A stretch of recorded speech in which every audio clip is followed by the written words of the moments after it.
వాజీ morning debate కి స్వాగతం. నా పేరు Prasad.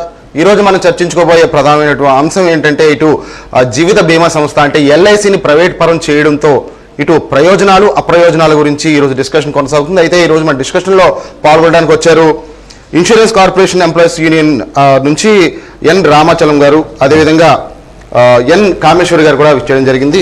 Welcome to Vaji studio అండి. అదేవిధంగా ప్రజాభిప్రాయం కూడా తెలియజేసేందుకు కూడా ఒక ఉద్యోగి వచ్చారు, యుగంధర్ గారు. Sir welcome to Vaji studio sir. ముగ్గురికి కూడా ప్రస్తుతం మనం హాట్ టాపిక్గా చూసుకుంటే కనుక ఇటు రాష్ట్ర వ్యాప్తంగా అదేవిధంగా దేశవ్యాప్తంగా కూడా ఎల్ఐసి అన్నది ఏవైతే ఉందో ఆ ఎల్ఐసి సంస్థను ప్రైవేట్ పరం చేస్తున్నారని ఒక ఆందోళన ప్రజల్లో కూడా కలుగుతుంది. అదేవిధంగా ఇటు ప్రైవేట్ పరం చేయకూడదు, యథావిధంగా కొనసాగించాలనేటువంటి ఒక ఉద్యమం కూడా మీరు కొనసాగిస్తున్నారు.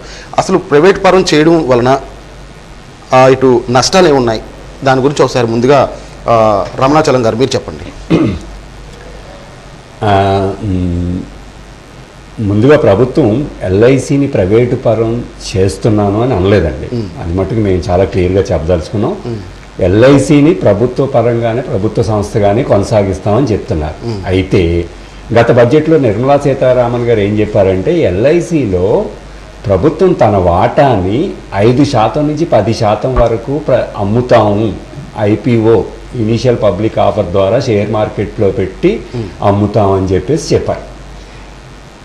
అది చెప్పిన తర్వాత మళ్ళీ ఈ మధ్యకాలంలో వినిపిస్తున్న వార్తలు ఏంటంటే 10% కాదు 25% వరకు షేర్లనే ఐపీఓ ద్వారా షేర్ మార్కెట్లో పెట్టి అమ్ముతామని చెప్తున్నారు.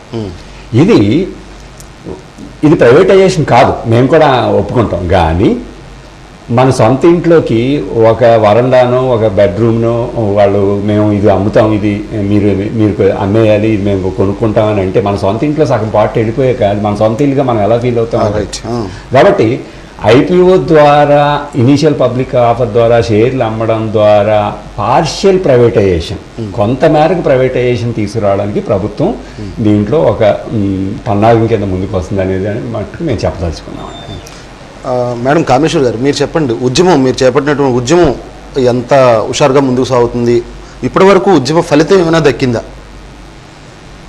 ఇప్పుడు మేము చేసే ఉద్యమం ఏంటంటే ఎల్ఐసి ఐపీఓకి వెళ్ళకూడదు అనే ఉద్యమం సోషల్ మీడియాలో బాగా ప్రచారం చేస్తున్నాము. ఎందుకంటే ఇప్పుడుండే పాండమిక్ సిచ్యువేషన్లో బయటకు వెళ్ళి ప్రచారం చేసే ఇది పరిస్థితి లేదు కాబట్టి మేము సోషల్ మీడియాలో ప్రచారం చేస్తున్నాము. ట్విట్టర్ అని, ఫేస్బుక్ అని, ఇన్స్టాగ్రామ్ అని, టెలిగ్రామ్ యాప్ అని ఈ సోషల్ మీడియాస్ అన్నిట్లోని మేము ఎక్కువ మందికి రీచ్ అవుతున్నాము. అదొక ప్రచారం చేస్తున్నాం. అలాగే ఎంపీస్ అందరికీ మొన్న జరిగిన సమావేశాలు, పార్లమెంట్ సమావేశాల ముందర ఎంపీలందరినీ కలవడం జరిగింది. ఎంపీలు దాదాపు దేశవ్యాప్తంగా 350 మంది పైగా ఎంపీస్ని కలిసి వినతి పత్రం ఇచ్చాము. ఎల్ఐసి ఐపీఓని ఎందుకు మీరు వ్యతిరేకించాలి, మేము ఎందుకు వ్యతిరేకిస్తున్నాం, మీరు ఎందుకు వ్యతిరేకించాలి అనేది మేము చెప్పడం జరిగింది. వాళ్ళు కూడా కన్విన్స్ అయ్యి పార్లమెంట్లో కూడా ఎంపీస్ మాట్లాడడం జరిగింది. ఎల్ఐసిని ఐపీఓకి తీసుకెళ్ళకూడదు అని మొన్న జరిగిన సెషన్లో కూడా మాట్లాడడం జరిగింది. అలాగే ఇంకోటి ఏంటంటే మేము ఎమినెంట్ పర్సనాలిటీస్ మన దేశవ్యాప్తంగా ఉండే ప్రముఖులందరినీ కలుద్దామని స్టార్ట్ చేసాము. సో వాళ్ళని కలవడం జరుగుతుంది. ప్రజల అభిప్రాయం సేకరించి ఈ ఉద్యమాన్ని ముందుకు తీసుకెళ్లాలనుకుంటున్నాం. రైట్. కరోనా సమయంలో మీరు కూడా కొంచెం గ్రామాల్లోకి వెళ్ళడం జరిగింది అంటున్నారు. తర్వాత ప్రజాభిప్రాయం కూడా సేకరించామని చెప్తున్నారు. ప్రజల నుంచి స్పందన ఏ విధంగా వస్తుంది? ప్రజల నుంచి స్పందన అంటే ప్రజలు ఎల్ఐసి మీద నమ్మకం పెట్టుకున్నారు. ఇది నమ్మకం మీద ఉన్న సంస్థ యాక్చువల్గా. బికాస్ ఎల్ఐసి అనేది ఇన్సూరెన్స్ పాలసీ అనేదే నమ్మకం, ఒక నమ్మకాన్ని నమ్ముతున్నాం. సో ఆ నమ్మకం ప్రజలు ఎల్ఐసి మీద పెట్టారు కాబట్టి ఈరోజు 40 కోట్ల మంది పాలసీ హోల్డర్స్ ఉన్నారు మాకు. ఈ 40 కోట్లు అనేది చాలా దేశాల్లో వాళ్ళ జనాభా కంటే కూడా ఎక్కువ. సో అందుకని ఈ 40 కోట్ల మంది మా మీద నమ్మకం ఉంచారు, ఎల్ఐసి మీద నమ్మకం ఉంచారు. గతంలో కూడా చాలాసార్లు ఎప్పుడైతే 91 తర్వాత నూతన ఆర్థిక విధానాలు వచ్చినప్పుడల్లా మేము ప్రచారం వెళ్ళామో, ప్రజల దగ్గరికి వెళ్ళామో, సేకరించాము, సంతకాల సేకరణ అవి చేసాము. అప్పుడు కూడా ప్రజలు మాకు మద్దతు ఇచ్చారు. ఇప్పుడు కూడా ప్రజల మద్దతు మాకు పూర్తిగా ఉంటుందనే నమ్మకం మాకుంది. రైట్. యుగంధర్ గారు మీరు చెప్పండి, ఒక ప్రజాభిప్రాయం తెలియజేసే విధంగా ఇప్పుడు 1956లో స్థాపించబడినటువంటి ఈ సంస్థ అప్పట్లో 5 కోట్లు వ్యయంతో స్టార్ట్ చేసినటువంటి సంస్థ ప్రస్తుతం 32 లక్షల కోట్ల రూపాయలు ఆస్తిని గడించింది. అంటే ఎంత శ్రమ పడింది, ప్రజల డబ్బు ప్రజల కొరకే అన్నటువంటి నిదానంతో వచ్చినటువంటి ఎల్ఐసి ప్రస్తుతం ఇలాంటి పోగొళ్ళకు పోతుంది. దీని గురించి ఒక ప్రజాభిప్రాయంగా మీరు చెప్పండి. తప్పనిసరిగా అండి, మీరు మాట అన్నారు ప్రజల సొమ్ము ప్రజల కొరకే అని చెప్పేసి.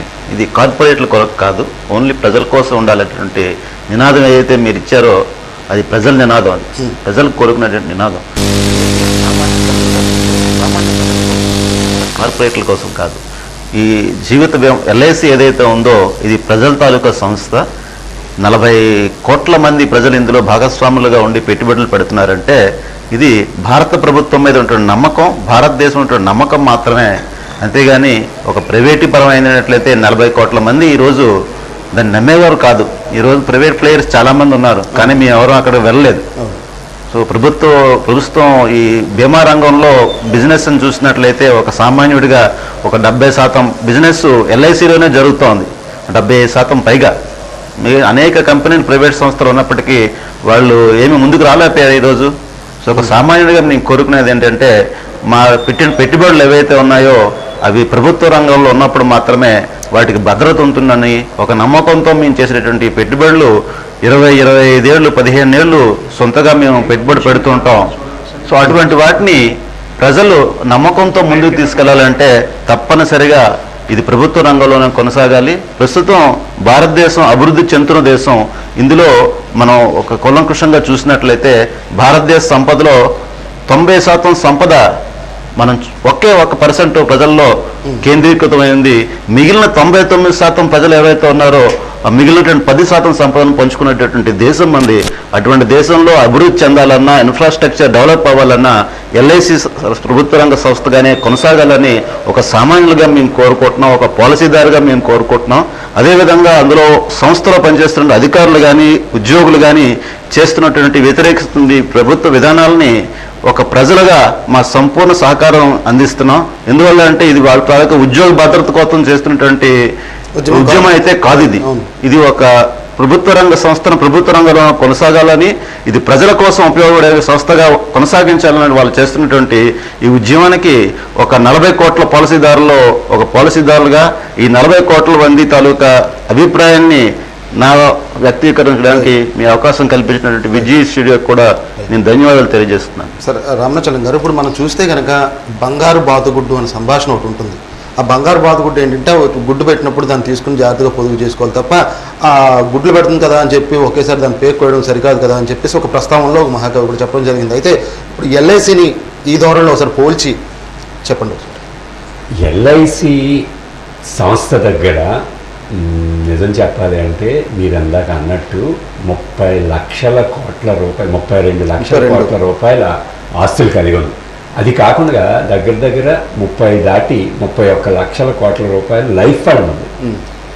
ఇప్పటికిప్పుడు మా ఎల్ఐసిలో ఉన్న 40 కోట్ల మంది పాలసీ హోల్డర్లు వచ్చి మా డబ్బులు మాకు ఇచ్చేయండి, మీరు ప్రైవేటైజ్ అవుతుందని ప్రమాదం కానీ ఏదైనా వాళ్ళ లేదా ఒక న్యాచురల్ కెలామిటీ ఒక ప్రకృతి విపత్తు వచ్చి దీన్ని మా డబ్బులు మాకు ఇచ్చేయండి అన్నా మా దగ్గర ఉన్న డబ్బులన్నీ ఇచ్చేయగా మా దగ్గర ఇంకా ఎల్ఐసి దగ్గర ఒక 2 లక్షల కోట్ల రూపాయలు మిగులు ఉండిపోతుంది. అంటే ప్రజలందరికీ పొట్టాదారులు అందరికీ ఇచ్చేయగా డబ్బులు ఇంకా మిగిలిపోతాయి. అంత సంచ్యుయస్గా సర్ప్లస్ సాధించిన life insurance corporation of India అదొక్కటే కాదండి.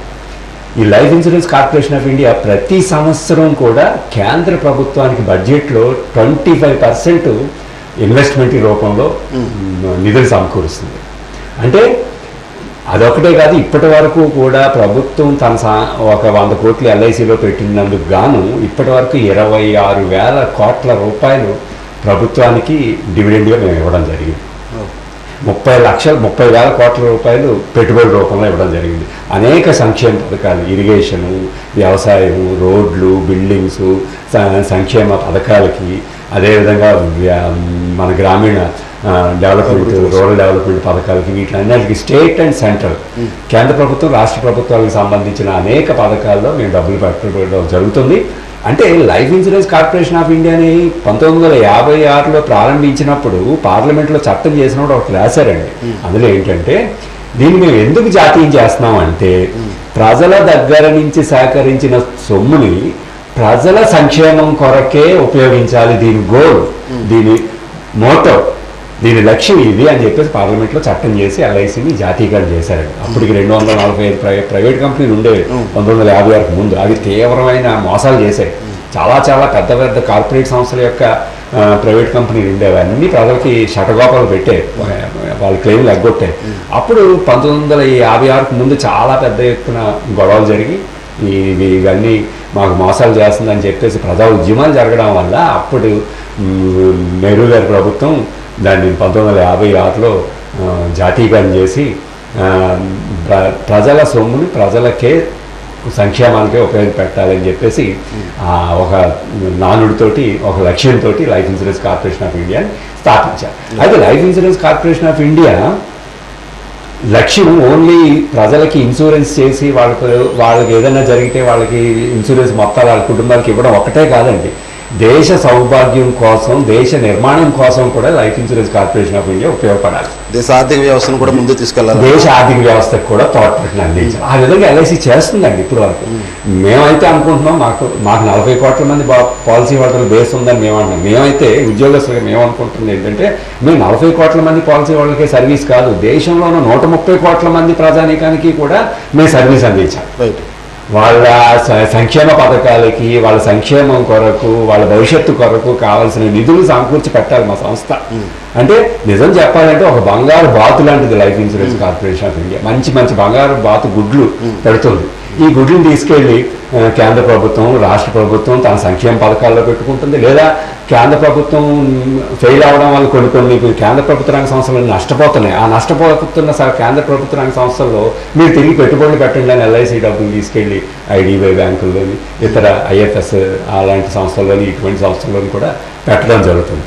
ఆ విధంగా కేంద్ర ప్రభుత్వం ఎక్కడైతే ఫెయిల్యూర్ అవుతుందో అక్కడ లైఫ్ ఇన్సూరెన్స్ కార్పొరేషన్ ఆఫ్ ఇండియాను ఆదుకోండి అని చెప్పేసి మమ్మల్ని ఆ వైపు తీసుకెళ్తుంది. మా నిధుల్ని ఆ విధంగా సమకూర్చుకుంటుంది. ఓకే, మేము కాదంటలేదు. ఎందువల్లంటే కేంద్ర ప్రభుత్వం చెప్పినట్టు life insurance corporation of India అనుసరించాలి. ఇప్పుడు రెండోది, ప్రజా సంక్షేమం కోసం మేము ఇది చేస్తున్నాం కాబట్టి, దేశ ఆర్థిక నిర్మాణం కోసం మేము చేస్తున్నాం కాబట్టి ఇది ఖచ్చితంగా ఈ సంక్షేమ పథకాల నిధులకి మేము సమకూర్చి పెట్టాలి. అందులో ఎటువంటి అభ్యంతరం మాకు లేదు. అది మేము చేస్తున్నాం.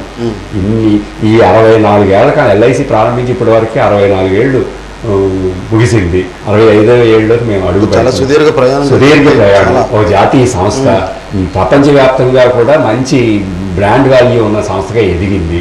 ఈ ఎదిగిన సంస్థని ఇంత దేశవ్యాప్తంగా, ప్రపంచవ్యాప్తంగా 40 కోట్ల మంది ప్రజానీకం, ఇంకో 130 కోట్ల మంది దేశ ప్రజానీకం ప్రేమాభిమానాలు, విశ్వాసాలు చూరగొన్న లైఫ్ ఇన్సూరెన్స్ కార్పొరేషన్ ఆఫ్ ఇండియాని మోడీ గారి ప్రభుత్వం, ఇప్పుడున్న కేంద్ర ప్రభుత్వం వచ్చి వాళ్ళకి 5 ఏళ్ళ కాలం ఉందండి. 5 ఏళ్ళ కాలంలో ఈ 64 ఏళ్ళు ఎక్స్పీరియన్స్ ఉన్న సంస్థని పునారిని చేసేస్తాం, దీన్ని షేర్లు ప్రైవేట్ పెట్టి మాకు డబ్బులు కావాలి, ఐపీఓ పెట్టి షేర్ మార్కెట్లో పెట్టి మేము డబ్బులు చేసుకుంటా ఉంటాం. చాలా అన్యాయం అండి.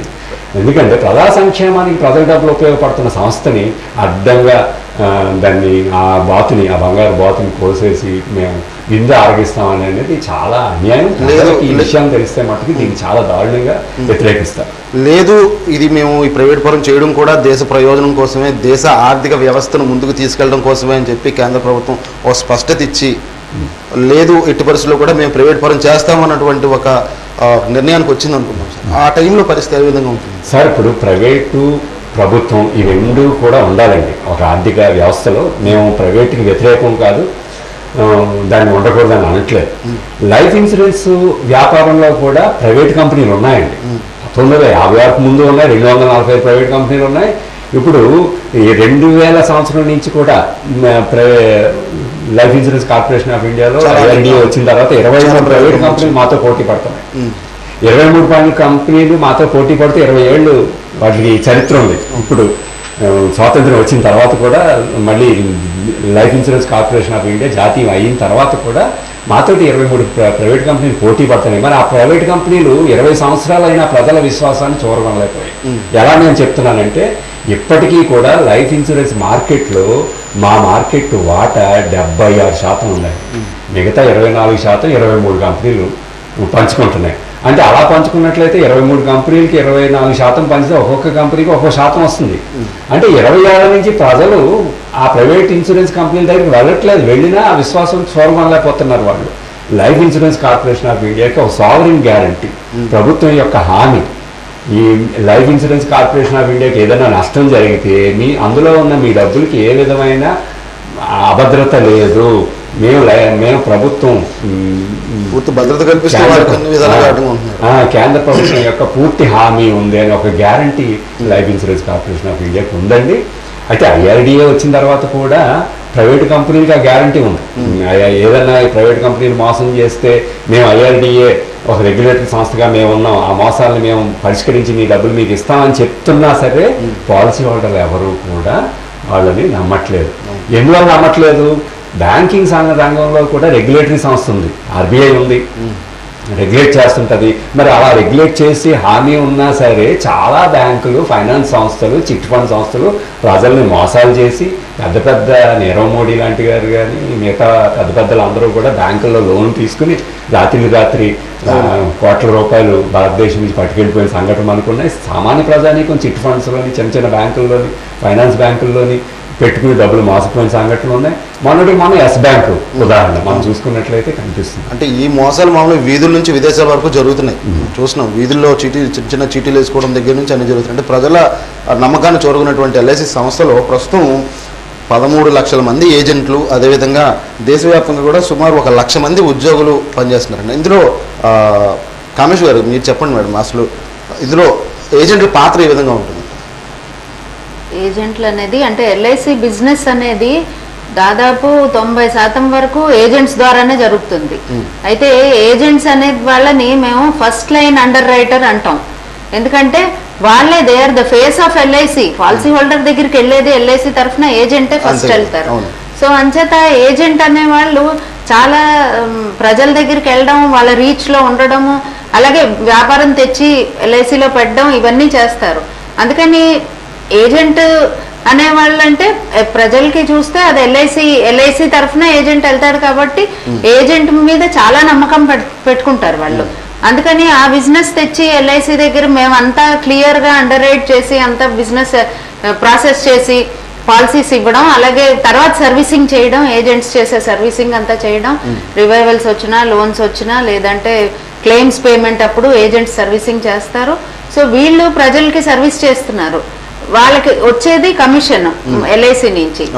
సో అంతే తప్ప ఒక ఎల్ఐసి తరఫున వాళ్ళు పనిచేస్తున్నప్పుడు ప్రజలకి చాలా నమ్మకం ఏజెంట్ మీద పెట్టుకుంటారు. బికాజ్ ఎల్ఐసి అంటే ఆ ఏజెంట్, ఆ ఊర్లో గ్రామీణ ప్రాంతాల్లో ముఖ్యంగా ఇది ఎల్ఐసి అంటే ఆ ఏజెంటే ఎల్ఐసి అనుకుంటారు అంతే. సో ప్రజలకు అలాగా ఉన్నది.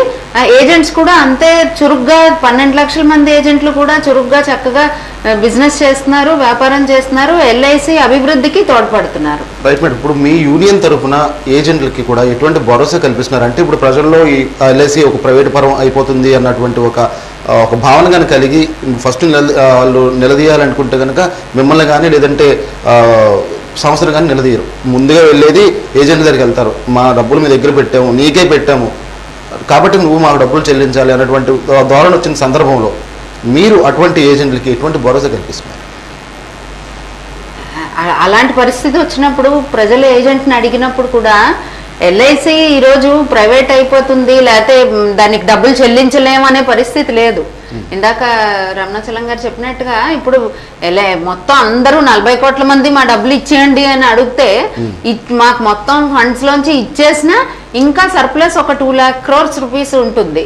సో అంచేత ఆ ప్రమాదం అయితే ప్రజలకు లేదు, ప్రజలు ఆ రకంగా భయపడిన అవసరం లేదు. ఎల్ఐసి అనేది ప్రభుత్వ రంగ సంస్థలోనే ఉంటుంది. ఇప్పుడు ఐపీఓకి వెళ్ళినప్పటికీ కూడా అది ప్రైవేటైజ్ అవ్వట్లేదు. ప్లస్ వాళ్ళకి సావరెన్ గ్యారంటీ అనేది ఉంది, ఎప్పటికన్నా సరే ప్రభుత్వం అయినా చెల్లించుతాననే గ్యారంటీ ఉంది, హామీ సావరెన్ గ్యారంటీ అంటేను.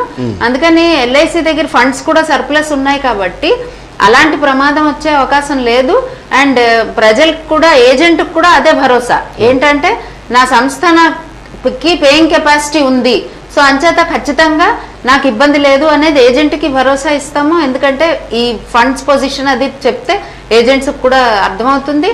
ప్రజలకు కూడా మీ ద్వారా తెలియజేసేది ఏంటంటే ఎల్ఐసిలో పెట్టిన డబ్బులు ఎక్కడికి పోవు, మీ డబ్బులు మీకు ఖచ్చితంగా పూర్తిగా విత్ బోనస్ ఏదైతే పేమెంట్లు డ్యూ ఉంటాయో అవన్నీ ఖచ్చితంగా టైంకి వచ్చేస్తూ ఉంటాయి. ఈ కోవిడ్ పరిస్థితిలో కూడా మేము క్లెయిమ్స్ సెటిల్మెంట్ అంత బాగా చేసాము. అందుకనే ప్రజలు కూడా ఇప్పుడు కూడా ప్రజలు మా మీద నమ్మకం ఉంచారు. ఇప్పుడు బిజినెస్ కూడా పెరుగుతూ ఉన్నది. కోవిడ్ టైంలో మిగతా సంస్థలకి బిజినెస్ పడిపోతూ ఉన్నప్పుడు నేపథ్యంలో మాకు మాత్రం ఎల్ఐసిగా బిజినెస్ పెరుగుతూ వచ్చింది. ఏజెంట్ విషయంలో నేను ఒక విషయం చెప్పండి. ఏజెంట్ అన్నవాళ్ళు ఎల్ఐసి సంస్థకి ప్రజలకి వారధి లాంటి వాళ్ళు, బ్రిడ్జ్. ఆ వారధి సరిగ్గా ఒక విశ్వాసం, ప్రజల పట్ల మన్నన, ప్రజల యొక్క విశ్వాసం చూరగొనకపోతే అది ఎల్ఐసికి నష్టం, అటు కస్టమర్కి నష్టమేనండి. అయితే లైఫ్ ఇన్సూరెన్స్ కార్పొరేషన్ ఆఫ్ ఇండియాలో ఉన్న ఏజెంట్లు వాళ్ళు ప్రజల విశ్వాసాన్ని, ముఖ్యంగా గ్రామీణ ప్రాంతాల్లో, రూరల్ ఏరియాస్లో ఏజెంట్లు వాళ్ళ కుటుంబంలో ఒక పెద్ద కింద ఆర్థిక వ్యవహారాల్లో ఎల్ఐసి ఏజెంట్ వాళ్ళ కుటుంబంలో పెళ్ళిళ్ళు, చదువులు, ఇతర ఆస్తులు కొనుక్కునేటప్పుడు life insurance corporation of India agent అన్నవాడు ఒక కుటుంబ పెద్దగా, కుటుంబ ఆర్థిక సలహాదారుడిగా వ్యవహరిస్తుంటాడు. అంత విశ్వాసం life insurance corporation of India agent ఆ విధంగా తయారు చేసిందండి. ఎందువల్లంటే వాళ్ళ కుటుంబ అవసరాలకు తగ్గట్టు పెద్ద మొత్తాల్లో డబ్బులు అవసరం అయినప్పుడు ఆ ఏజెంటు నమ్మకం, మాకు పలానా ఎల్ఐసి ఏజెంట్ మా గ్రామంలో ఒక మాస్టర్ ఉన్నారు, ఒక పోస్ట్ మ్యాన్ ఉన్నారు, ఒక ఎల్ఐసి ఏజెంట్గా చేస్తున్నారు. ఆయన మాకు ఈ సర్వీస్ అందిస్తారని ఆయన దగ్గరికి వెళ్తే, అమ్మ మీరు ఈ పాలసీ కడితే, మీరు ఆల్రెడీ పాలసీ కట్టారు, మీకు ఇప్పుడు ఒక 10 లక్షలు కావాల్సి వచ్చింది, ఈ పాలసీ మీరు విత్డ్రా చేసుకోండి, లేదా లోన్ పెట్టుకోండి, ఈ డబ్బులు మీకు వచ్చేస్తాయని చెప్పడం, వాళ్ళు లోన్ పెట్టుకోవడం, అక్షరాల వాళ్ళు పెట్టిన డబ్బులు పైసలతో సహా వాళ్ళకి వచ్చేయడం. ఈ విధంగా కొన్ని సంవత్సరాలుగా లైఫ్ ఇన్సూరెన్స్ కార్పొరేషన్ ఆఫ్ ఇండియాలో ఏజెంట్ ద్వారా life insurance corporation of India మీద ప్రజల విశ్వాసం బిల్డప్ అయిందండి. దానికి ప్రధానమైన కారణం ఏజెంట్. Thank you. ఆ ఏజెంటు అక్కడే కాదండి, నమ్మడం రాజకీయ నాయకులు కూడా లైఫ్ ఇన్సూరెన్స్ కార్పొరేషన్ ఆఫ్ ఇండియాని ఏజెంట్ని నమ్ముకుని ఒక గ్రామంలో, ఒక మండలంలో ఒక ఏజెంట్ చెప్తే ఆ రాజకీయ నాయకుడికి అనుకూలంగా అభిప్రాయాలు కూడా వస్తాయని చెప్పేసి ఏజెంట్ నమ్మే పరిస్థితులు మా ఏజెంట్లో చాలామంది దగ్గర ఉంది. మా ఏజెంట్లు పొలిటికల్ పార్టీస్ అన్నిటిలో కూడా చాలా పలుకుబడిన నాయకులు, రాజకీయంగా కూడా ఎదిగిన నాయకులు, గ్రామాల్లో పలుకుబడి ఉన్న వ్యక్తులు, పెద్ద తరహాగా సమస్యలు ఏదైనా వచ్చినప్పుడు గ్రామాల్లో సమస్యలు సాల్వ్ చేసే వ్యక్తులు ఉన్నారు. అదేవిధంగా రూరల్ ఏరియాస్లో పెద్ద పెద్ద కార్పొరేట్ కంపెనీలకి, ఫారిన్ కస్టమర్లకు కూడా సర్వీస్ అందించి మంచి సొఫిస్టికేటెడ్ డిజిటల్ సర్వీస్ అందించే ఏజెంట్లు కూడా, మాకు క్వాలిఫైడ్ ఏజెంట్లు కూడా లైఫ్ ఇన్సూరెన్స్ కార్పొరేషన్ ఆఫ్ ఇండియాలో ఉన్నారు. వాళ్ళకి ఎందుకు అంత కాన్ఫిడెన్స్ వచ్చిందంటే life insurance corporation of India ఇస్తున్న సర్వీసు, చెల్లిస్తున్న క్లెయిమ్లు, చేస్తున్న డిజిటల్ సర్వీసులు ఇవన్నీ కూడా దేశవ్యాప్తంగా, ప్రపంచవ్యాప్తంగా క్వాలిటేటివ్గా ఉన్నాయి. కాబట్టి ఏజెంటు ఫ్రీగా, కాన్ఫిడెంట్గా, ధైర్యంగా, ఒక నమ్మకంగా ప్రజల దగ్గరికి వెళ్ళి అది ఇవ్వగలుగుతున్నారు. ఇది నేను చెప్పదలుచుకున్నాను. యుగంధర్ గారు, నష్టాల ఊబిలో కూరుకుపోతున్న అనేక సంస్థలకి ఎల్ఐసి చేయూతనిచ్చి పైకి తీసుకొచ్చింది. ఉదాహరణకి ఐడిబిఐ. ఇలాంటి సంస్థను కూడా ఇటువంటి ఆరోపణలు చేస్తూ ఇలా ప్రైవేట్ పరం చేద్దాం అనుకున్నటువంటి కేంద్ర ప్రభుత్వ ఆలోచనని మీరు ఏ విధంగా దుయ్యపడతారు? ప్రజెంట్ ఎల్ఐసి మనం గత 65 సంవత్సరాలుగా చూస్తుంది ఏంటంటే, ప్రజలకి ఒక బీమా సదుపాయాన్ని, ఒక పొదుపు సదుపాయాన్ని ఇవ్వడమే కాకుండా దేశంలో అనేక ఇన్ఫ్రాస్ట్రక్చర్ డెవలప్మెంట్లు, అంటే ఎన్టీపీసీ లాంటివి, అటువంటివి ప్రభుత్వానికి మౌలిక, అంటే ప్రజలకు కావాల్సిన మౌలిక రంగం ఏదైతే పెద్దగా పెట్టుబడులు పెట్టాలో వాటిలన్నింటిలో కూడా ఎల్ఐసి తాలూకా వాటా ఉంది. అటువంటి సంస్థ ఈరోజు ఐడిబి లాంటి బ్యాంకులు ఏవైతే పడిపోయి ప్రజల పొదుపు ఏదైతే ఉందో అది ఎటు కాకపోయిన పరిస్థితుల్లో ప్రభుత్వం ఎల్ఐసి దగ్గరికే వెళ్ళి వాటిని ఆదుకోమని చెప్పడం జరిగింది. అటువంటి ఎల్ఐసి సంస్థ ప్రభుత్వ రంగంలో ఉన్నప్పుడు మాత్రమే అది ప్రజల కోసం, ప్రజా సంస్థల కోసం, ప్రజల బాగు కోసం పాటుపడగలదు. ఎప్పుడైతే వాటి వాటాలను విక్రయించారో వాటి తాలూకా ఇంట్రెస్ట్ మారిపోతుంది.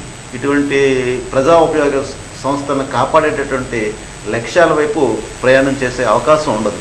ఈరోజు మనం చూస్తున్నట్లయితే ప్రభుత్వం అనేక ప్రజలకి ఒక పెట్టుబడికి సంబంధించినటువంటి, ఒక భరోసాకు సంబంధించిన కాకుండా నిరుద్యోగుల్లో ఒక ఉద్యోగ అవకాశాలు కూడా ఎల్ఐసిని కల్పిస్తారు. మన ఆఫీస్కి కూడా కొన్ని కాల్స్ వస్తున్నాయి, తమ అభిప్రాయం కూడా చెప్తారంటూ సామాన్య ప్రజలు కూడా మనకు ఫోన్ చేస్తున్నారు. అయితే ఫోన్ లైన్లో ఉన్నారు. హలో, మేడం మీరేం చెప్దాం అనుకుంటున్నారు మేడం? ప్రెసెంట్ సిచ్యువేషన్ లో చూస్తే గనక ఇటు ఎల్ఐసిని ప్రైవేట్ పరం చేస్తూ ఒక ఆలోచన కూడా కేంద్ర ప్రభుత్వం వ్యవహరిస్తుంది. దీని గురించి ఒక బీమాదారునిగా మీరు ఏ విధంగా భావిస్తున్నారు? నేను ఎల్ఐసిలో గత 30 సంవత్సరాల నుండి పాలసీలు కడుతున్నానండి. ఈ మధ్య కాలంలో ఎల్ఐసిలో ప్రభుత్వ వాటాలో కొంత భాగం స్టాక్ మార్కెట్ లో లిస్టింగ్ చేస్తారు అనే వార్త వినబడుతుంది. ఎల్ఐసిని ఏజెంట్లే ఒక ఎల్ఐసిగా మేము నమ్మే పరిస్థితి ఉంది. ఏజెంట్స్ అంటే మాకు ఎల్ఐసియే. గవర్నమెంట్ భరోసా పూర్తిగా ఉంది అని చెప్పి మేము ఏజెంట్ల ద్వారా పాలసీలు తీసుకుంటున్నాము. అయితే ఇప్పుడు లిస్టింగ్ అయిన వలన మాలాంటి పాలసీ హోల్డర్స్ ఎంతో ఇదిగా మేము ఎల్ఐసి నమ్ముకున్నాం. మరి ఇప్పుడు 100% గవర్నమెంట్ వాటా ఉన్నది. ఇలా మెల్లమెల్లగా డిజిన్వెస్ట్మెంట్ చేస్తున్నారు. మరి ఈ విషయంలో మాకు గ్యారంటీ ఏంటండి? మాకు ఏదైనా ఎఫెక్ట్ ఎలా ఉంటుంది అన్నది నాకు క్లారిటీ కావాలండి. ఓకే, దీని గురించి ఇప్పుడు మీతో ఆ క్లారిటీ ఏదైతే మీకు కావాలో అది మన ఇన్సూరెన్స్ కార్పొరేషన్ ఎంప్లాయీస్ యూనియన్ తరఫున రమణాచలం గారు ఉన్నారు. రమణాచలం గారిని అడుగుదామండి. సార్ మీరు చెప్పండి సార్, ఇప్పుడు ఆవిడ ఏదో డౌట్ వ్యక్తం చేస్తున్నారు, దానికి మీరు సమాధానం చెప్పండి. ఇప్పుడు పట్టాదారులు ఆవిడ కానీ మేడం గారు ఫోన్ చేశారు, ఆవిడ కానీ లేకపోతే సాధారణ పట్టాదారులు ఎవరైనా సరే ప్రజానీకం అదే పట్టాదారులు ఎవరు కూడా భయపడవలసిన అవసరం లేదండి. నేను ఇందాకే చెప్పాను, ఎల్ఐసి దగ్గర సంచ్యుయస్గా రిజర్వ్స్ ఉన్నాయి, నిధులు ఉన్నాయి. మీ డబ్బులకి అటువంటి ప్రమాదంగా వచ్చినట్లయితే ఖచ్చితంగా మీ డబ్బుల్ని మీరు వెంటనే అడిగి తీసుకోవచ్చు. Life insurance corporation of India కూడా పైసలతో సహా ఇచ్చేస్తుంది, అందులో ఎటువంటి సందేహం లేదు.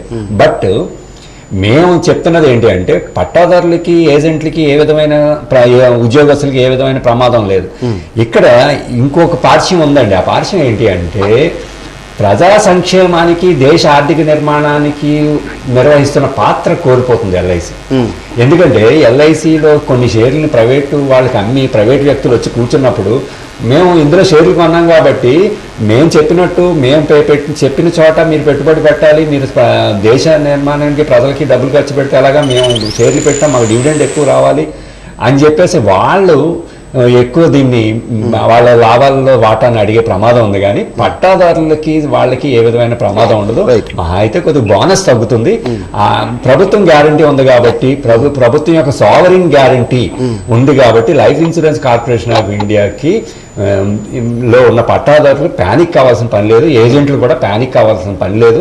దీన్ని మనం కాపాడుకుంటే life insurance corporation of India కాపాడుకుంటే మళ్ళీ 100% ప్రభుత్వం హయాంలోనే ఉంటుంది. ఆ చరిత్ర ఉంది.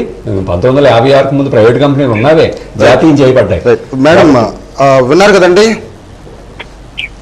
అది అంటే ఇటు పాలసీ ఆర్డర్స్ గా మా యొక్క కోఆపరేషన్ కూడా 100% ఉంటుందండి. ఇది గవర్నమెంట్ లోనే ఉండాలి, అసలు లిస్టింగ్ కి వెళ్ళొద్దని మేము కూడా అపోజ్ చేస్తున్నామండి పాలసీ ఆర్డర్. రైట్ అండి. అదే ఇన్సూరెన్స్ కార్పొరేషన్ ఎంప్లాయీస్ యూనియన్ చేస్తున్న పోరాటంలో ఇటు బీమాదారులు కూడా తమ భాగస్వామి ఉంటే ఈ ఉద్యమం మరింత ముందుకెళ్తుంది, అనుకున్నది కూడా సాధించే దిశగా కూడా ముందుకు వెళ్తామని చెప్పి ఎంప్లాయీస్ యూనియన్ ఇక్కడ నాయకులు చెప్తున్నారండి. దీంట్లో మీ భాగస్వామి ఎంతవరకు? మేము పాలసీ హోల్డర్స్ గా తప్పకుండా కోఆపరేట్ చేస్తామండి. మా దృష్టికి వస్తున్నాయి ఇలాంటివన్నీ. మాకు కూడా ఏ విధమైన మీరు ఏదైనా ఇన్సూరెన్స్ కార్పొరేషన్ ఎంప్లాయీస్ యూనియన్ అన్నారు కదా, వాళ్ళ తరఫున ఏమైనా ఇలాంటి లైవ్ ప్రోగ్రామ్స్ అవి పెడితే పాలసీ హోల్డర్స్ గా వచ్చి మేము కూడా మా మద్దతు తెలియజేస్తాం. Right madam, thank you very much madam. అది చూసాం కదండి, ఇలా ఒక్కరు ఇద్దరు కాదు, వందలు వేలు కాదు, లక్షల మంది ఇటు బీమాదారులు ఉన్నారు. అండ్ మీరు చెప్తున్న దాన్ని బట్టి క్రోర్స్లో కూడా ఉన్నారు. అంటే ఇటువంటి వారందరికీ కూడా భరోసా కల్పించాలంటే ముందు ఎవరైనా ఒకరు పెద్దలు మీరు ఆల్రెడీ మీరు పోరాటం చేస్తున్నారు, మాధ్యమాల ద్వారా కూడా ఇటు ప్రజలకి పూర్తిగా అవగాహన కల్పిస్తున్నారు. కానీ ప్రతిఫలం అంతంత మాత్రంగా ఉంది. చాలా వరకు గ్రామీణ ప్రాంతాల్లో చూస్తే కనుక ఇటు చింతపల్లి లాంటి మన్యం ప్రాంతాల్లో కూడా చాలా వరకు మీ ఏజెంట్లు ఉన్నారు. అక్కడ కూడా గిరిజనులు కూడా చాలా మంది పాలసీలు కట్టిన సందర్భం ఉంది. కానీ వాళ్ళకి తెలియజేసే విధంగా మీరు ఎటువంటి ఏర్పాట్లు చేస్తున్నారు, ఎటువంటి చర్యలు తీసుకుంటున్నారు యూనియన్ తరఫున మీరు చెప్పండి. గ్రామీణ ప్రాంతాలైనా పట్టణ ప్రాంతాలైనా life insurance corporation of India ఒక బ్రాండ్ ఇమేజ్ ఉందండి. మేము చెప్పేదానికంటే మా యొక్క సర్వీస్ ఇమేజ్ అనేది పట్టణ ప్రాంతాలకి గ్రామీణ ప్రాంతాలకి విపరీతంగా వెళ్ళిపోతుంది. మేము బాగా సర్వీస్ అందిస్తున్నాం, ఈ సంస్థను కాపాడుతున్నాం అని చెప్పే వ్యాఖ్య కంటే మేము చేసే కామెంట్ కంటే మేము చేసే service life insurance corporation of India అందించే భరోసా ఆర్థిక విశ్వాసం మాకంటే ముందుగా వెళ్తుందండి. ఇప్పటి వరకు ప్రపంచవ్యాప్తంగా అన్ని రేటింగ్ సంస్థలు కూడా లైఫ్ ఇన్సూరెన్స్ కార్పొరేషన్ ఆఫ్ ఇండియాకి 25 ప్రతిష్టాత్మకమైన అవార్డులు ఇచ్చాయి. Golden peacock award, best brand award, best service brand award, ఈ విధంగా అంతర్జాతీయ రేటింగ్ సంస్థలు ఇచ్చాయి. మన దేశంలో ఉన్న రేటింగ్ సంస్థలు ఇచ్చే, పెద్ద పెద్ద కార్పొరేట్ సంస్థలు కూడా ఇచ్చాయి. ఈ బ్రాండ్ ఇమేజ్, విశ్వాసం, 64 ఏళ్ళుగా మేము ప్రజల మీద పెట్టుకున్న, ప్రజలకు ఇస్తున్న సర్వీసు, ఇవన్నీ కూడా మాకంటే ముందుగా గ్రామీణ ప్రాంతాలకి, సామాన్య ప్రజానికి వెళ్ళిపోతుందండి. మేము వద్దన్నా సరే కస్టమర్లు లైఫ్ ఇన్సూరెన్స్ కార్పొరేషన్ ఆఫ్ ఇండియాకి వచ్చే పరిస్థితి ఉంది. అది ఎలా నేను ఎందుకు చెప్తున్నానంటే, నేను గర్వంతో చెప్పట్లేదండి. ఇప్పుడు ఈ కోవిడ్ పరిస్థితుల్లో తీసుకుందాం. కోవిడ్ పరిస్థితుల్లో లాక్డౌన్ పీరియడ్లో అన్ని రంగాలు కూడా డౌన్ సైజ్ అయ్యాయి, వాళ్ళ వ్యాపారాలు దెబ్బతిన్నాయి. But life insurance corporation of India ఈ సంవత్సరం బ్రహ్మాండమైన అభివృద్ధి సాధించింది. దగ్గర 71% మార్కెట్ షేర్ మళ్ళీ నిలబెట్టుకుంది life insurance corporation of India. మిగతా సెక్టర్స్ అన్నీ కూడా డౌన్ సైజ్ అయ్యాయి. ఎందుకు? భారతదేశం యొక్క జీడిపిఏ, దేశ అభివృద్ధి మైనస్ లో వెళ్ళిపోయింది. -24% జీడిపి అని చెప్పేసి మేము చెప్పడం కాదండి, దేశ ఆర్థిక నిర్మాతలే చెప్తున్నారు, ఆర్థికవేత్తలు చెప్తున్నారు, ప్రముఖులు చెప్తున్నారు, మేధావులు చెప్తున్నారు. But life insurance corporation of India ఇదేం మేధావులు చెప్పలేదు, మేము ఎవరు మేధావులం కాదు, ఆర్థిక నిపుణులం కాదు. మేము చేసిన సర్వీస్ ద్వారా, ప్రజలకు ఇచ్చిన విశ్వాసం ద్వారా మేము మా మార్కెట్ని మేము తెచ్చుకున్నాం. ప్రజలు కూడా ఆ విశ్వాసాన్ని ఇచ్చారు. అంటే మేము చెప్పదలుచుకున్నది ఏంటంటే, గ్రామీణ ప్రాంతాలలో అయినా పట్టణ ప్రాంతాల్లో అయినా మా సర్వీస్ ద్వారా, మా సేవల ద్వారా, మేము ఇచ్చే భరోసా ద్వారా వాళ్ళకి ఒక సందేశం పంపించదలుచుకున్నాం. లైఫ్ ఇన్సూరెన్స్ కార్పొరేషన్ ఆఫ్ ఇండియాలో మీరు ఉన్నట్లయితే, మీరు పట్టాదారులుగా ఉన్నట్లయితే, మీ ఆర్థిక అవసరాలకి, మీ కుటుంబ అవసరాలకి సంపూర్ణమైన భరోసా ఉంటుంది అనేది మా సర్వీస్ ద్వారా మేము తెలియజేయదలుచుకున్నామండి.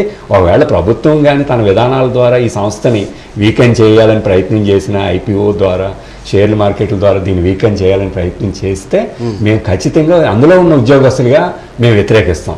రెండోది, ప్రజల యొక్క మద్దతు కూడా మేము తీసుకుంటాం. ఇందాక మేడం గారు చెప్పారు. రైట్, మనకి ఇంకో కాల్ వచ్చిందండి. సార్, హలో సార్, నమస్తే అండి. ఏంటి ఇప్పుడు మీరేమైనా ఈ ఏదైతే ఎల్ఐసి వస్తున్నటువంటి వాదనలు ఏవైతే ఉన్నాయో, ఆరోపణలు ఏవైతే ఉన్నాయో, దీని గురించి మన దగ్గర ఇప్పుడు ఇన్సూరెన్స్ కార్పొరేషన్ ఎంప్లాయీస్ యూనియన్కి సంబంధించిన నాయకులు ఉన్నారు, వారిని ఒకసారి అడగండి. మీకు ఏమైనా డౌట్ ఉంటే మా వాజీ కార్యాలయానికి ఫోన్ చేసినందుకు ధన్యవాదాలు. ముందుగా అడగండి సార్, మీ డౌట్ ఏది ఉందో. సార్, అక్కడ ఉన్న వాళ్ళందరికీ నమస్కారం సార్. సార్, ఇప్పుడు ఎల్ఐసిలో ఐపీఓ వస్తే ప్రభుత్వం ఏం చెప్తుందంటే పారదర్శకత పెరుగుతుంది, ట్రాన్స్పరెన్సీ పెరుగుతుంది. సో తద్వారా ఎల్ఐసిలో ఏం జరుగుతున్నా ప్రజలకు అందుబాటులో వెంటనే పారదర్శకంగా ఏం జరుగుతుందన్న తెలుస్తుందన్న వాదన తెస్తుంది. అది ఇప్పటి వరకు ఎల్ఐసిలో పారదర్శకత లేదా, ప్రభుత్వం ఇలా చేస్తేనే పారదర్శకత వస్తుందా అన్నది మాకు ప్రశ్న సార్. దానికి సమాధానం చెప్తాను. విన్నారు, స్పష్టంగా ఉన్నారు మీరు కానీ మేడం గారు, ఇద్దరు ఎవరో ఒకరు దీనికి సమాధానం చెప్పండి. మిత్రులు ఒక మంచి ప్రశ్న అడిగారండి. పారదర్శకత, ట్రాన్స్పరెన్సీ ఎల్ఐసిలో లిస్టింగ్ చేయడం వల్ల, షేర్ మార్కెట్లో పెట్టడం వల్ల ఎల్ఐసి యొక్క సర్వీసు పారదర్శకత పెరుగుతుంది అని చెప్పేసి ఒక కేంద్ర ప్రభుత్వం ఒక వాదన పెట్టింది. అదొకటే కాదండి, దీని వాల్యూ కూడా అన్లాక్ అవుతుంది, ఎల్ఐసి యొక్క షేర్ల యొక్క ఎల్ఐసి విలువ అనేది ఇంకా పెరుగుతుంది అనేది కూడా ఇంకో వాదన పెట్టారు. అయితే నేను ఫస్ట్ వాదనకి సమాధానం చెప్తాను. పారదర్శకత అనే విషయానికి వచ్చినట్లు, పారదర్శకత అంటే ఏంటండి అంటే, ఒక సంస్థ ఎలా పనిచేస్తుంది, ఆ పని చేస్తున్న దాంట్లో ఏమన్నా లోటుపాట్లు ఉన్నాయా, ఏమన్నా అకౌంట్లు దాచివేస్తున్నారా, దొంగ లెక్కలు ఏమన్నా చూపిస్తున్నారా అనేది ఒక ప్రశ్న ఇందులో. కానీ life insurance corporation of India బేసికల్గా ఇది ప్రభుత్వ రంగ సంస్థ. రెండోది, దీని మీద ఒక రెగ్యులేటరీ సంస్థ IRDA ఉంది. మూడోది, పార్లమెంట్కి సమాధానం చెప్పవలసిన సంస్థ, ఎందుకంటే పార్లమెంటు చట్టం ద్వారా ఎల్ఐసి ఏర్పడింది. కాబట్టి ప్రతి సంవత్సరం కూడా మా ఆర్థిక లావాదేవీలు, మా వ్యాపారం ఆర్థిక సంవత్సరం ముగిసిన వెంటనే మా ఆర్థిక లావాదేవీలు చిట్టా అంతా పట్టుకెళ్ళి IRDAకి ఇస్తాం, అండ్ మినిస్ట్రీ ఆఫ్ ఫైనాన్స్ వాళ్ళకు కూడా ఇస్తాం. అండ్ పార్లమెంట్లో కూడా ప్రశ్నోత్తరాల సమయంలో ఎల్ఐసి మీద ఏ ఎంపీ అయినా, ఏ ప్రజాప్రతినిధి అయినా క్వశ్చన్ వేస్తే, ఫలానా మీకు ఈ సంవత్సరం ఎంత ఆదాయం వచ్చింది, ఎంత ఖర్చు పెట్టారు, మీ ఆపరేషనల్ ఎక్స్పెన్సెస్ ఎంత అనేది వాళ్ళు అడిగితే ఖచ్చితంగా మేము అక్కడ సబ్మిట్ చేయాలి. ఆ అవసరం మా మీద ఉంది. అందువల్ల మేము ప్రతి సంవత్సరం తీసుకెళ్ళి మా బుక్స్ని, మా పేపర్స్ని, ఇందులో ఉన్నవన్నీ కూడా పార్లమెంటరీ కమిటీకి, IRDAకి, CAGకి, కంట్రోల్ అండ్ ఆడిటర్ జనరల్ వాళ్ళకి కూడా మేము భారతదేశంలో ఉన్న హైయెస్ట్ రెగ్యులేటరీ సంస్థలు అన్నిటికీ కూడా మేము ఆన్సరబుల్గా ఉంటాం. మా బుక్స్ అన్ని ఓపెన్గా ఉంటాయి.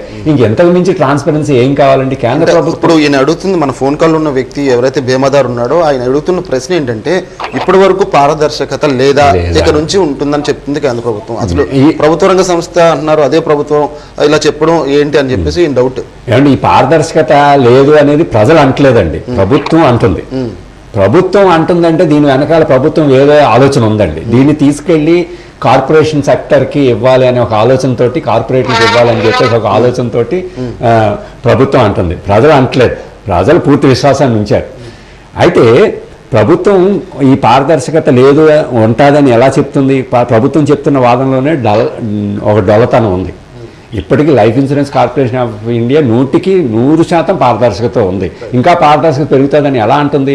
ఇంకా ప్రభుత్వం చెప్పే వాదనలోనే డొల్లతనం ఏంటి అంటే, షేర్ మార్కెట్లో చాలా కంపెనీలు లిస్టింగ్ అయి ఉన్నాయి, చాలా బ్యాంకులు లిస్టింగ్ అయి ఉన్నాయి.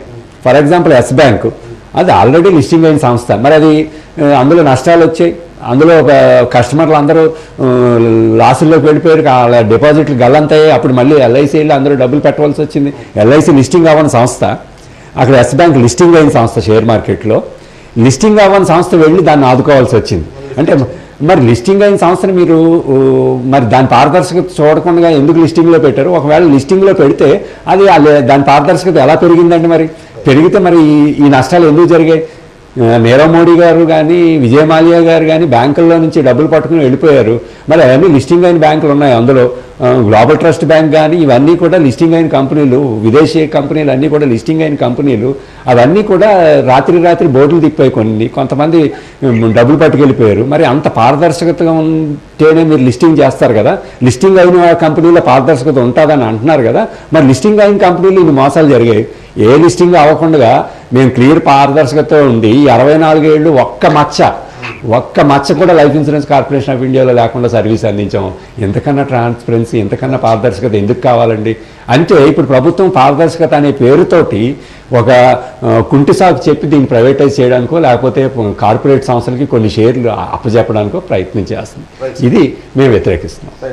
విన్నారు కదా సార్, అది క్లారిటీ అది ఇచ్చారు. అదేవిధంగా ఇప్పుడు ఏదైతే ఇప్పుడు ఇన్సూరెన్స్ కార్పొరేషన్ ఎంప్లాయీస్ యూనియన్ ఆధ్వర్యంలో జరుగుతున్న పోరాటానికి ఇటు బీమాదారుల సపోర్ట్ కూడా కావాలని వీళ్ళు కోరుతున్నారు. దీనికి మీ సపోర్ట్ ఉంటుందా?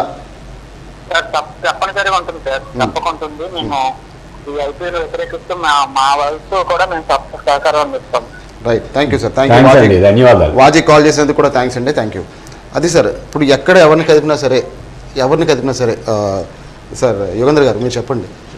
ప్రజాభిప్రాయం ఇప్పుడు మనం రెండు ఫోన్ కాల్స్ వచ్చినాయి. వాళ్ళ అభిప్రాయంలో ఒక్కొక్కరికి ఒక్కొక్క అనుమానాలు వ్యక్తం చేస్తున్న పరిస్థితుంది. చాలా నమ్మకం ఉంది, కరెక్టే కాదనట్లేదు. ఇటు ఎల్ఐసి అంటే బ్రాండ్, నాకు చాలా నమ్మకం ఉందని చెప్తున్నప్పుడు కూడా చిన్న అనుమానాలు వ్యక్తం చేస్తున్న పరిస్థితి. దీని గురించి ఏమంటారు? ప్రభుత్వం ఇంత పెద్ద సంస్థని, ఇందులో ఉన్నటువంటి stake holders, employees stake holders వారు వాదిస్తున్నారు, బాగానే ఉంది. అలాగే 40 కోట్ల మంది స్టేక్ హోల్డర్స్ ఇందులో వాటాదారులు పెట్టుబడి పెట్టారు.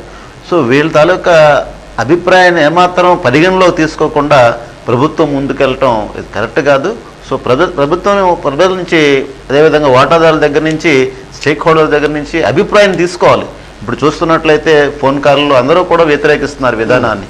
సో ప్రభుత్వం తప్పనిసరిగా ప్రజాభిప్రాయ సేకరణ చేయాలి. ప్రజల తాలూకా మనోభిష్టంతో ముందుకెళ్ళాలి తప్ప ఇప్పుడు ఏదైతే ఈ వాటాల అమ్మకం ఏది చేస్తున్నారో అది సరైన విధానం కాదని చెప్పేసి నేను అభిప్రాయపడుతున్నాను.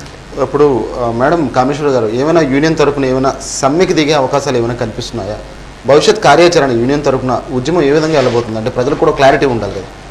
దీని మీద ఈ ఉద్యమాన్ని మేము ముందుకు తీసుకెళ్తాం. ఇది ఒకవేళ ఐపీఓకి పెట్టే డెసిషన్ తీసుకుంటే, అంటే ఇదేంటంటే ఒక పార్లమెంట్ చట్టం ద్వారా ఎస్టాబ్లిష్ అయిన ఎల్ఐసి కాబట్టి మళ్ళీ వాళ్ళు ఆ చట్టాన్ని అమెండ్ చేయాల్సిన అవసరం ఉంది, సవరణ చేయాలి పార్లమెంట్లో.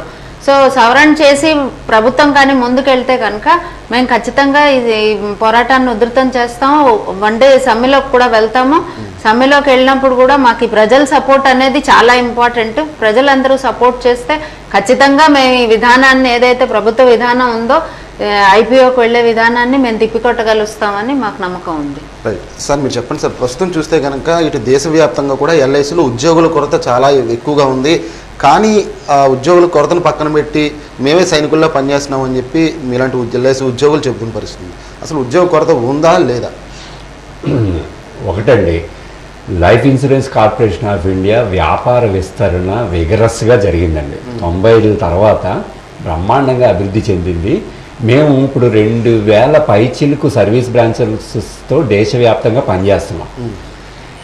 గత 20 ఏళ్ల నుంచి కూడా ఎల్ఐసిలో బ్రహ్మాండంగా వ్యాపారం అభివృద్ధి చెందింది. మా బ్రాంచ్లు విపరీతంగా విస్తరణ జరగాలి. కానీ ప్రభుత్వం మా మీద ఒక చిన్న బ్యాన్ పెట్టింది. మీరు కొత్త బ్రాంచ్లు ఓపెన్ చేయకూడదు, కొత్త ప్రదేశాలకు వెళ్ళకూడదు. ఎందుకయ్యా మేము వెళ్ళకూడదు అని అంటే, ప్రైవేటు ఇన్సూరెన్స్ కంపెనీలకి అవకాశం ఇచ్చాం కాబట్టి వాళ్ళు కొంత ఫీల్డ్ వదిలేయాలి అని చెప్పేసి మమ్మల్ని రిస్ట్రిక్ట్ చేశారు. అయినా సరే మేము మా సర్వీస్ బ్రాంచుల్లోనే పెట్టుకుని, ఇంకా మా మారుమూల ప్రాంతాల్లో ప్రజలు ఇబ్బంది పడుతున్నారని చిన్న చిన్న మినీ ఆఫీసులు, శాటిలైట్ ఆఫీసులు అని చెప్పేసి ఒకళ్ళు ఇద్దరు మా అధికారులు వెళ్ళి అక్కడ సర్వీస్ అందిస్తున్నారు. ఆ విధంగా చేసుకున్నట్లయితే అవి కూడా దగ్గర దేశవ్యాప్తంగా 3000 పెట్టామండి. ఇవన్నీ కూడా సేవలు అందిస్తున్న మా ఇన్సూరెన్స్ బ్రాంచ్లు అవి. ఈ బ్రాంచ్ల్లో మేము ఫుల్ ప్లెజ్డ్గా స్టాఫ్ని పెట్టుకుని పని చేయాలి అని అంటే, నా లెక్క ప్రకారం, నా వ్యక్తిగత అభిప్రాయం, ఇప్పుడు 1,00,000 మంది మేము ఉన్నామండి దేశవ్యాప్తంగా అధికారులు అందరం కలిసి. ఇంకో 2 లక్షల మంది అవసరం అవుతారు సార్. ఇంకో 2 లక్షల మంది ఎల్ఐసి ఉద్యోగులు ఆ విధంగా సర్వీస్ అందించారు. ఇప్పుడు మేము మా ఎల్ఐసిలో పనిచేస్తున్న ప్రతి ఎల్ఐసి ఉద్యోగి కూడా, ఒక ఎల్ఐసి ఉద్యోగి తల మీద భారం ఎంత ఉందంటే 3,000 మంది, ఒక ఎల్ఐసి ఉద్యోగి 3,000 మంది పాలసీ హోల్డర్లకి సర్వీస్ అందిస్తున్నారు. ఎందుకంటే అంత పని భారం మా మీద పెట్టాలి. 3,000 మంది పట్టాదారులకి ఒక ఎల్ఐసి ఉద్యోగి సర్వీస్ చేయాలి. అది మరి అన్యాయం. అది ఎందుకు ఇది జరిగిందంటే, ఎల్ఐసిలో గత 20 ఏళ్ల నుంచి ఏ విధమైన రిక్రూట్మెంట్ లేదు. నిజం చెప్పాలంటే ఈ నూతన ఆర్థిక విధానాలు వచ్చిన తర్వాత ఏ ప్రభుత్వ రంగ సంస్థలో కూడా ఉద్యోగాల నియామకాలు లేవు, అన్నిటి మీద బ్యాన్ పెట్టారు.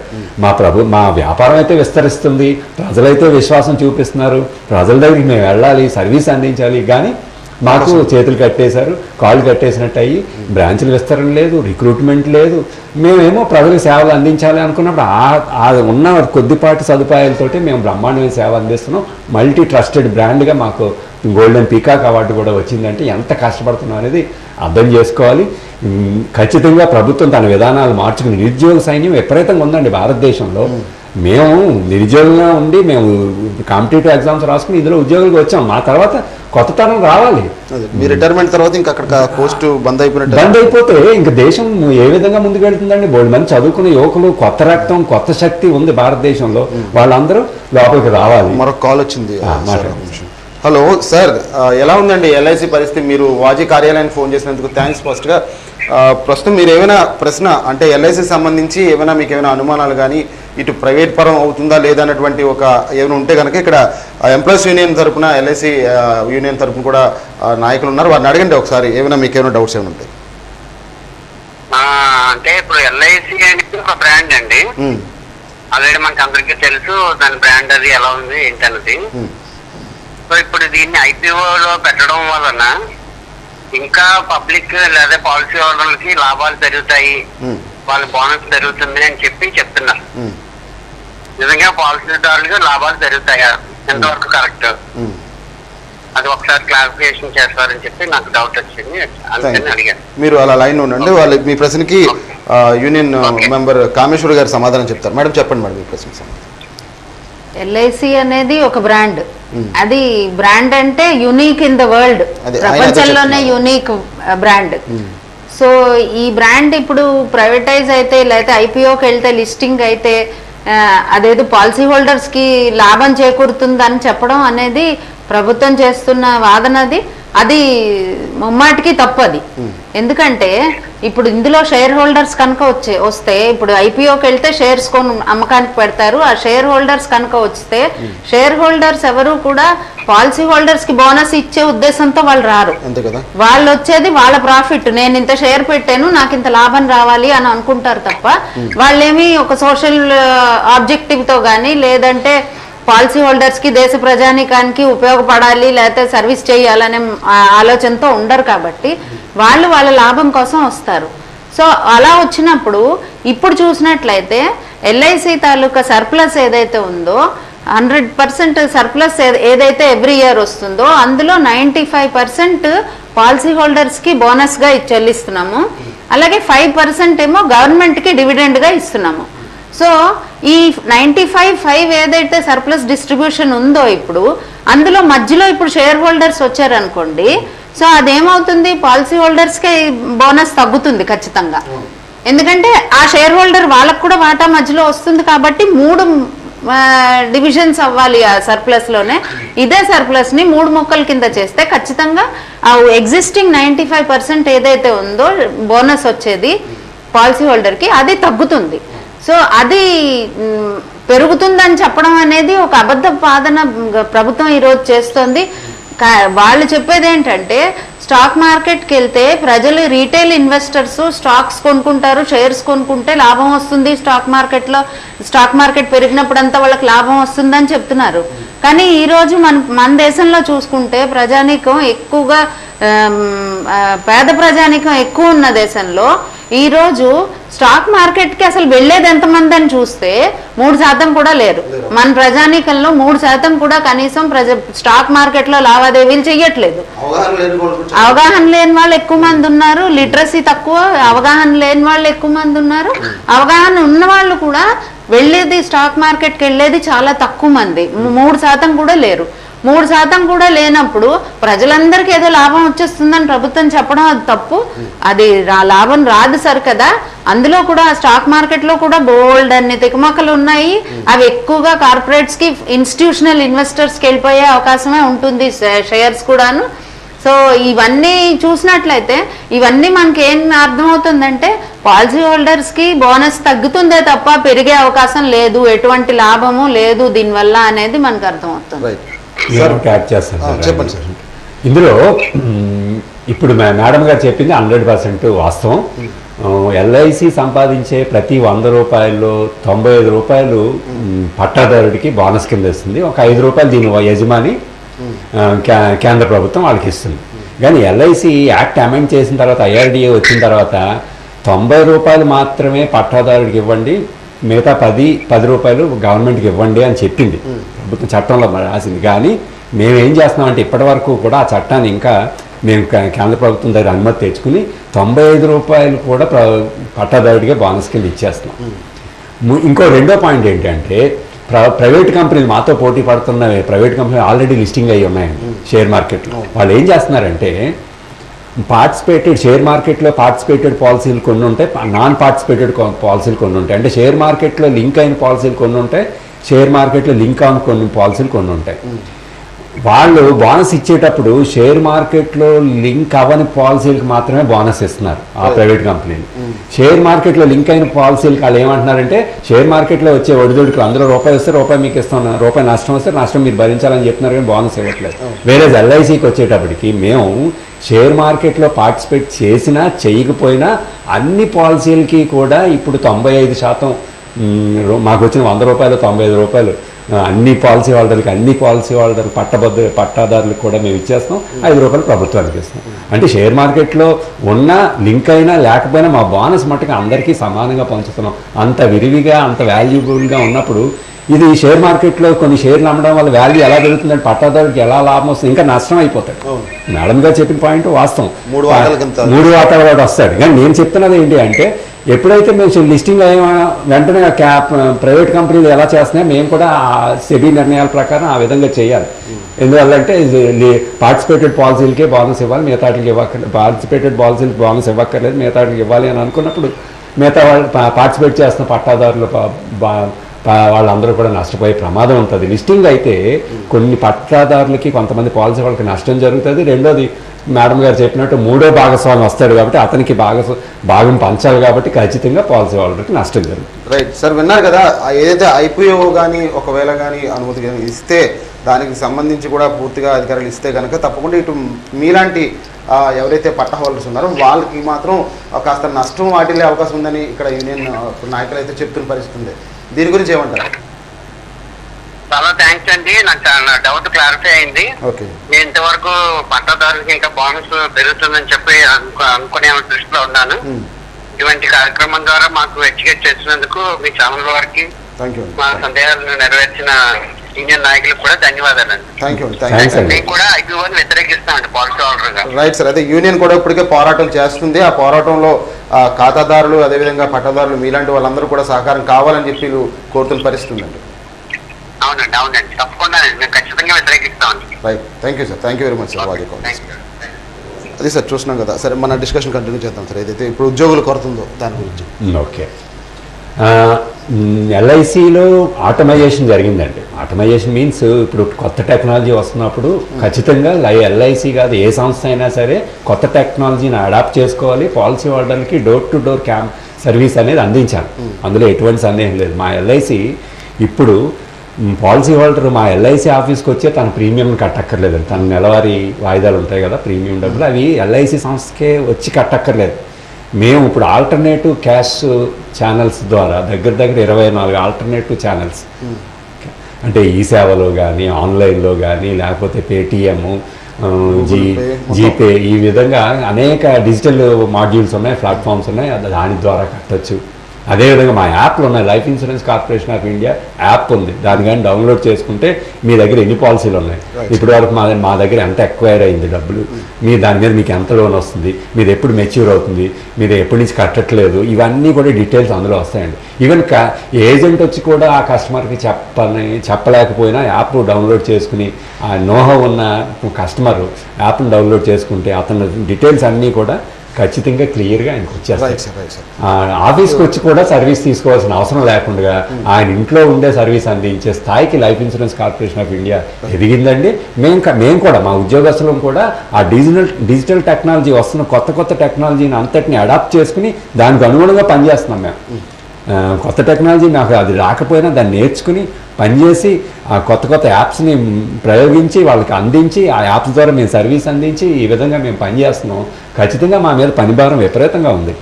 రెండోది కొత్త తరం వచ్చినట్లయితే డిజిటల్ టెక్నాలజీలో ఈ ఎంసీఏలు లేదా కంప్యూటర్ టెక్నాలజీ నేర్చుకున్న వాళ్ళు అందరూ లోపలికి వచ్చినట్లయితే ఎల్ఐసి సేవలు ఇంకా మరింత పెరుగుతాయి. కానీ ఆ విధంగా ప్రభుత్వం రానివ్వట్లేదు. రిక్రూట్మెంట్ రావాలండి, మేము కోరుకుంటుంది అది కొత్త నీరు రావాలి. యోగేంద్ర గారు, చివరి ప్రశ్న. మీరు చూశారు, ప్రోగ్రామ్ అంతా చూశారు, 3 ఫోన్ కాల్స్ కూడా మీరు విన్నారు. ప్రజలకి అదేవిధంగా ఎవరైతే బీమాదారులకి మీరిచ్చే పిలుపు, ఒక సందేశం ఏమైనా ఉంటే కనుక డైరెక్ట్గా మా వాజీ ఛానల్ తరఫున.